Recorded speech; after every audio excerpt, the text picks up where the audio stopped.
5:46 na nga ng umaga neto, tapos tapos na nga ako mag-ready kasi aalis kami ngayon kasama yung mga pinsan ko. Ginising ko na nga rin si Ang pati si Siren kasi yung mga pinsan ko papunta na dito sa bahay namin. Every Sunday kasi lagi silang nagpaplano na mag-rides tapos ako nga lang yung hindi nakakasama. Tinilit nga lang ako ng kapatid ko para daw may makontent ako kasi masaya daw yun. Dapat talaga ganitong oras tulog pa ako kasi naman napakaaga. Di naman talaga ako mahilig magmotor and first time ko lang talaga na magmamotor dito sa Manila. Nakakapagmotor naman ako kaso nga lang doon lang sa Cebu kasi yung kalsada doon straight lang naman. Dito kasi siksikan kaya medyo kinakabahan ako sumingit-singit. Bali 5 motor nga pala yung gamit namin tapos yung gamit ko nga motor yung Passion. Bali yung rides therapy nga namin ngayon papunta ng Lihim na Lagusan doon lang banda sa may Santa Maria, Laguna. Dito nga yung daan namin sa may Antipolo tapos grabe ang hangin niya kaya malamig. Sabi nga nila mag-jacket daw ako kasi baka mamaya magkaroon pa ako ng sunburn. Ayan, kinakapa ko pa nga i-drive tong Fasio tapos ito nga yung kurbada, grabe nakakaba kasi ngayon na lang ulit ako nag-drive ng motor. Super smooth nga gamitin na itong Fasio pero hindi siya advisable pang overtake kasi medyo mahina yung makina. Unlike sa mga kasama ko na mas maganda yung motor kaya lagi akong naiiwan. Binubuli nga nila ako porket ganito yung gamit ko pero hindi naman ako nagmamadali kasi isa lang naman yung way na pupuntahan namin. Inaantok daw kasi sila kapag mabagal pero inaantay pa rin naman nila ako. Alam niyo ba guys, as a first timer na mag-drive dito sa Manila, grabe, sobrang ganda talaga mag-rides lalo na kapag Sunday kasi walang traffic. Paano ba naman kasi sobrang lamig tapos ganitong view ba naman yung makikita mo every morning. That's why ngayon naiintindihan ko na yung mga pinsan ko kung bakit lagi silang nagra-rides every Sunday kasi sobrang saya talaga. Sabi nga nila kanina dapat daw wala akong angkas dito kasi medyo mabagal tong Pasio pero sabi ko kailangan may angkas ako para meron akong videographer. Naku, ang hirap naman mag-content kapag ako na yung nagda-drive tapos ako pa yung mag-video sa kanila, ano sila sinaswerte. For me nga mas okay din na meron akong angkas kasi napakagaan talaga i-drive nitong Pasio tsaka para meron din akong kachikahan. First step nga namin dito sa may Petron para magpagas kasi daw mamaya sa pupuntahan namin wala ng mga gasolinahan.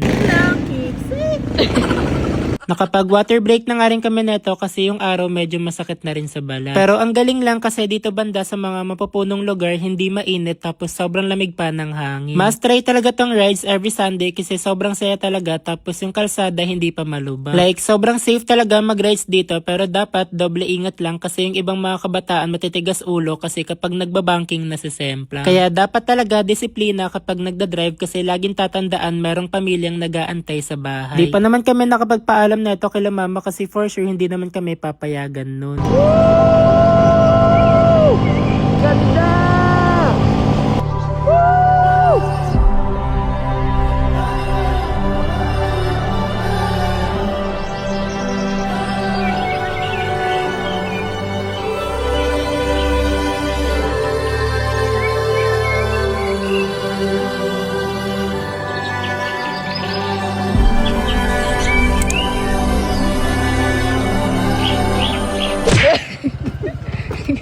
Sige, ano mo?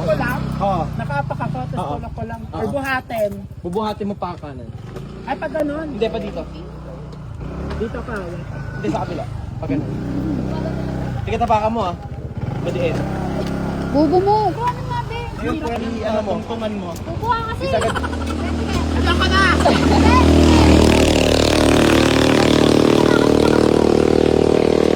Ilalap sa yung Sobrang nagutom na nga kami neto, paano ba naman kasi 2 oras na kaming nagdadrive ng motor sa kalsada. Perfect spot na nga dito para kumain kasi ang ganda talaga ng view. Bali, kapihan nga pala to tapos meron din silang mga breakfast meal na mga silog. Bali, KKB nga pala kami lahat dito kaya maganda tapos umorder nga kami ng chicken adobo pati ng pork adobo pang sharing. Tapos bumili na lang din kami ng mga sarili naming pagkain ng mga silog. Perfect nga kasi meron pa ditong libreng pasabaw.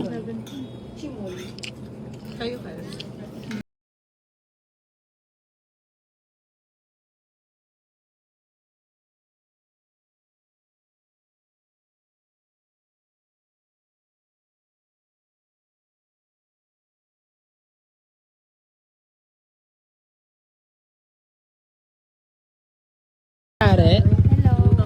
Totoo ba? Ayun yung asawa ko.